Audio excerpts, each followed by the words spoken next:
Assalamualaikum warahmatullahi wabarakatuh.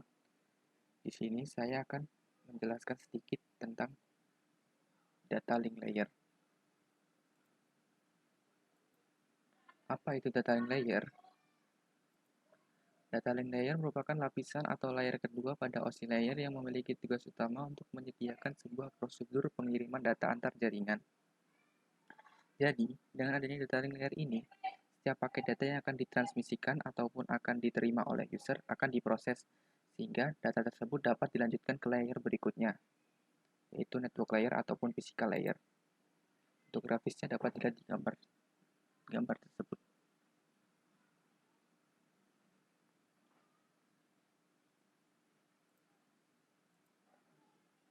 Fungsi dari data link layer. Ada 4 fungsi, secara garis besar ada 4 fungsi, yaitu melakukan proses grouping secara logik. Proses grouping ini maksudnya adalah menggabungkan paket data ke dalam satu kesatuan data yang utuh. Karena pada saat pengiriman data dari lapisan-lapisan OSI layer, paket data tersebut akan terpecah menjadi beberapa bagian kecil. Tugas dari data link layer ini adalah menyatukan paket-paket tersebut menjadi satu kesatuan yang utuh kembali. Kedua, menyediakan akses ke dalam media menggunakan MAC address. Dalam lapisan data link layer ini, terdapat sebuah alamat fisik yang kita kenal dengan nama MAC address. MAC address adalah sebuah kode alamat yang proses penerimaan data di dalam sebuah siklus transmisi jaringan komputer. Dengan adanya data link layer, maka setiap transmisi yang ada bisa memiliki akses terhadap MAC address yang sudah ada secara fisik. Yang ketiga, mendeteksi kesalahan pengiriman dan penerimaan paket data dan melakukan proses pengkoreksian. Data link layer bertugas untuk melakukan mendeteksi kesalahan pengiriman dan akan melakukan koreksi secara otomatis, sehingga paket data akan dikirimkan tanpa adanya kesalahan sedikit pun.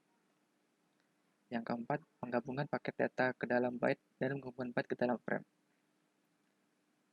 Fungsi keempat ini hampir mirip dengan fungsi grouping tadi, namun bedanya di sini lebih mendetail karena kita menggabungkan byte, kemudian kita membuat sebuah frame.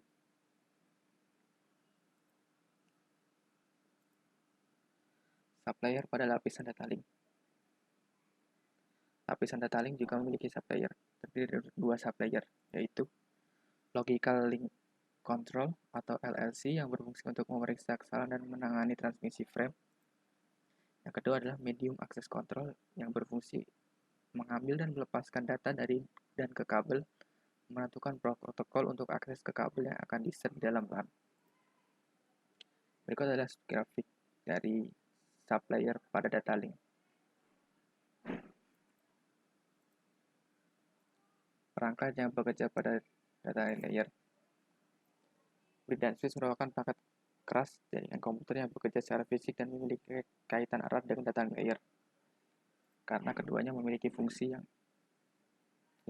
sesuai dengan fungsi pada data link layer, yaitu memecah jaringan yang terdiri dari satu server ke dalam beberapa bagian, menggabungkan sebuah jaringan menjadi satu kesatuan jaringan yang besar, memeriksa dan mencatat source MAC address dari setiap frame yang akan datang. Frame-frame dapat di-forward atau di-filter tergantung dari MAC address destination, dan menghilangkan loop yang disebabkan adanya koneksi redundant dengan menggunakan spanning tree protocol.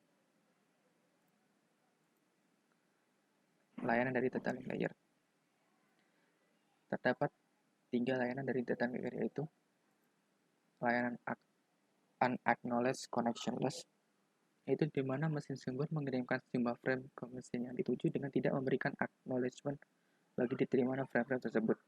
Di sini maksudnya jika data yang sudah dikirim ke sumber tersebut, maka sumber tersebut tidak akan memberitahukan bahwa data tersebut diterima kepada yang pengirim tersebut. Yang kedua, layanan Acknowledged Connectionless. Hal ini kebalikan dari Unacknowledged Connectionless, yaitu setelah data diterima oleh target, maka sumber akan diberitahu oleh target tersebut. Yang ketiga, Acknowledged Connection Oriented. Dengan layanan ini, mesin sumber dan tujuan membuat koneksi dulu sebelum memindahkan datanya. Jadi, setiap frame yang dikirim tentu saja akan pasti diterima. Selain itu, layanan ini juga menjamin bahwa setiap frame yang diterima benar-benar hanya sekali dan semua frame yang diterima dalam urutan yang benar. Layanan ini menyediakan proses-proses network layer dengan ekivalen aliran bit reliable. Sekian penjelasan dari saya. Wassalamualaikum warahmatullahi wabarakatuh.